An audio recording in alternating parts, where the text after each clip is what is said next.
We first heard about the story of the Irvine 11 about a year and a half ago when news came to us that 11 students had protested at these events regarding Michael Oren, the ambassador of Israel. We had heard that the university might be pressing charges against the Irvine 11. But no one at that point could have fathomed that we would be standing here today outside of the OC Superior Court challenging the criminal charges brought against these 11 students. It was beyond our wildest dreams and beyond our wildest nightmares. We believe this is a form of selective prosecution. There are student protests all over America happening practically every day. And when is it that we cannot criticize a foreign ambassador? We can criticize the British ambassador. We can criticize the French ambassador. But when it comes to the Israeli ambassador, then basically our county, our region turns upside down. Again, this is a waste of our tax dollars. I decided to immigrate to this country with my family so we could have peace and freedom of speech, dignity and honor. Today I am so amazed that my son is being trialed in a superior court in Orange County for being active in college.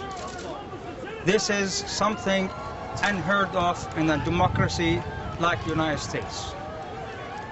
Apparently, the DA of Orange County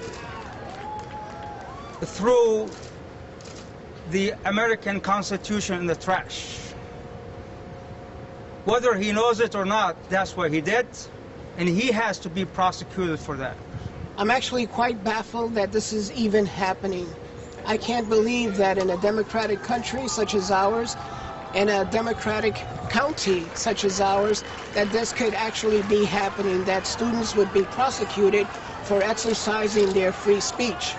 And I stand here as a Christian in solidarity to let the Muslim community know that you are not alone, that we stand behind you, that the prosecution against you is a prosecution against us and against anyone who is exercising their religion and their right to freedom of speech. I remember being especially moved as I listened to Maria Banji, the group's coordinator, describe the ways in which it was her education as an American, as much as her commitments as a Muslim, that led her to devote hours to defending the rights of the Irvine 11 to express their disagreement with the government of Israel's policies in the occupied territories by interrupting the speech of that government's U.S. ambassador, Michael Oren.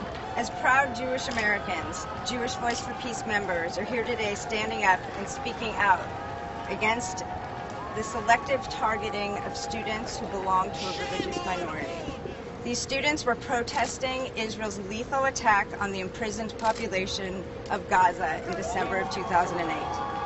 Michael Oren is the official Israeli ambassador to the United States. The Muslim students who are being prosecuted and their friends and family among the 1,400 Gazans killed during Israel's Operation Cast Lead don't have a seat at the table of power with the Israeli government. So in the long tradition of nonviolent political protest, they did what groups who don't have a seat at the table of power do.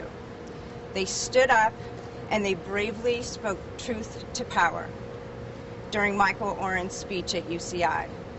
We applaud them for doing that, and we will continue to support them and their First Amendment right to free speech. Thank you.